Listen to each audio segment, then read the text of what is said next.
और आतंकवाद से लड़ने में दुनिया एकमत हो, यह कहना है प्रधानमंत्री नरेंद्र मोदी का। बार बार वो ये बात कह रहे हैं कि आतंकवाद अच्छा ये बुरे में परिभाषित नहीं किया जा सकता, गुड टेररिज्म और बैड टेररिज्म नहीं हो सकता। प्रधानमंत्री नरेंद्र मोदी ने आज नई दिल्ली स्थित यशोभूमि में नवे G20 संसदीय अध्यक्ष शिखर सम्मेलन यानी P20 का उद्घाटन किया। G20 की भारत की अध्यक्षता के विषय के अनुरूप नवे P20 शिखर सम्मेलन का विषय एक पृथ्वी, एक परिवार, एक भविष्य के लिए संसद है। सम्मेलन में G20 देशों के अलावा 10 अन्य देश और अंतर्राष्ट्रीय संगठन भाग ले रहे हैं। पैन अफ्रीकी संसद के अध्यक्ष पहली बार भारत में P20 कार्यक्रम में भाग ले रहे हैं। सार्वजनिक डिजिटल प्लेटफॉर्म्स के माध्यम से लोगों के जीवन में बदलाव, महिलाओं के नेतृत्व में विकास, SDG में तेजी और सतत ऊर्जा बदलाव विषयों पर सत्र आयोजित किए जा रहे हैं। इन सत्रों में संसद किस प्रकार P20 के उद्देश्यों को प्रभावी ढंग से आगे बढ़ा सकती है विषय पर व्यापक विचार विमर्श हो रहा है। सम्मेलन में पीएम ने सहमति को लोकतंत्र की मजबूत कड़ी बताया। उन्होंने उम्मीद जताई कि P20 का यह सम्मेलन जन भागीदारी सुनिश्चित करेगा और लोकतंत्र को सुदृढ़ करेगा। प्रधानमंत्री ने साफ लहजे में कहा कि भारत दशकों से बॉर्डर पार प्रायोजित आतंकवाद का शिकार रहा है। ऐसे ही आतंकवादियों ने भारतीय संसद पर हमला किया था। प्रधानमंत्री ने निराशा जताई कि आतंकवाद के मुद्दे पर दुनिया आज भी बिखरी हुई है और एकमत नहीं है। अभी तक यूएन में आतंकवाद की परिभाषा तक नहीं बताई जा सकी है। प्रधानमंत्री नरेंद्र मोदी ने शिखर सम्मेलन में साफ लहजे में कहा कि भारत दशकों से बॉर्डर पार से प्रायोजित आतंकवाद का शिकार रहा है और ऐसे ही आतंकवादियों ने भारतीय संसद पर हमला किया था। पीएम ने कहा कि भारत ऐसी चुनौतियों से लड़कर आगे बढ़ रहा है। वहीं उन्होंने निराशा जताई कि आतंकवाद के मुद्दे पर दुनिया आज भी बिखरी हुई है, एकमत नहीं है, एक साथ नहीं खड़ी दिखती। टेररिज्म की परिभाषा को लेकर आम सहमति ना बन पाना ये बहुत दुखद है। आज भी यूनाइटेड नेशंस में international convention on combating terrorism consensus का इंतजार कर रहा है। दुनिया के इसी रवैये का फायदा मानवता के दुश्मन उठा रहे हैं। दुनिया भर की पार्लियामेंट्स को, रिप्रेजेंटेटिव्स को ये सोचना होगा कि टेररिज्म के विरुद्ध इस लड़ाई में हम कैसे मिलकर काम कर सके।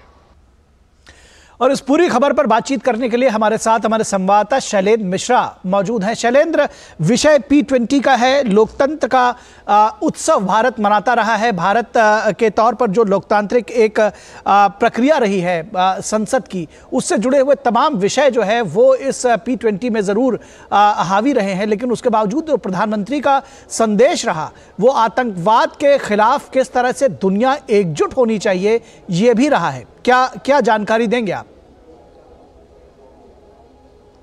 देखिए, निश्चित तौर पर जो मौजूदा चुनौतियां हैं दुनिया की और जो भावी चुनौतियां हैं उनमें ये जरूरी है कि सभी देश मिलकर आगे बढ़ें। और हम जानते हैं कि आतंकवाद एक ऐसी चुनौती है जिसका मुकाबला तभी सबसे बेहतर तरीके से किया जा सकता है जब सभी देश उस पर एक तरह से सहमत हों और आतंकवाद के खिलाफ लड़ाई कठोर तौर पर लड़ी जाए। किसी देश में आतंकवादियों को पनाह न मिले, कोई भी देश आतंकवादियों के खिलाफ नरमी न बरते। लेकिन प्रधानमंत्री नरेंद्र मोदी ने इस बात को लेकर एक तरह से चिंता जाहिर की और दुखद बताया कि अंतर्राष्ट्रीय स्तर पर आतंकवाद की परिभाषा क्या है, इसको लेकर एक सहमति नहीं है। इसकी वजह से मानवता के जो दुश्मन हैं वो फायदा उठा रहे हैं। जब हम जानते हैं कि अगर आप देखें कि हाल ही में जो हमास ने आतंकी हमला किया और उसके बाद जिस तरह से दुनिया में एक बार फिर से एक आतंकवाद की बात की जो भयावहता है वो सामने आई, प्रधानमंत्री नरेंद्र मोदी ने इस बात को बहुत रेखांकित किया है कि भारत 20 साल पहले भारत में देश के संसदीय लोकतंत्र का जो मंदिर है हमारे संसद, उस पर हमला किया गया था और हम देखें तो हम दशकों से क्रॉस बॉर्डर टेररिज्म से पीड़ित रहे हैं, आतंकवाद का सामना करते रहे और उसकी चुनौतियों से निपटते हुए, लड़ते हुए आज हम यहाँ पर खड़े हैं।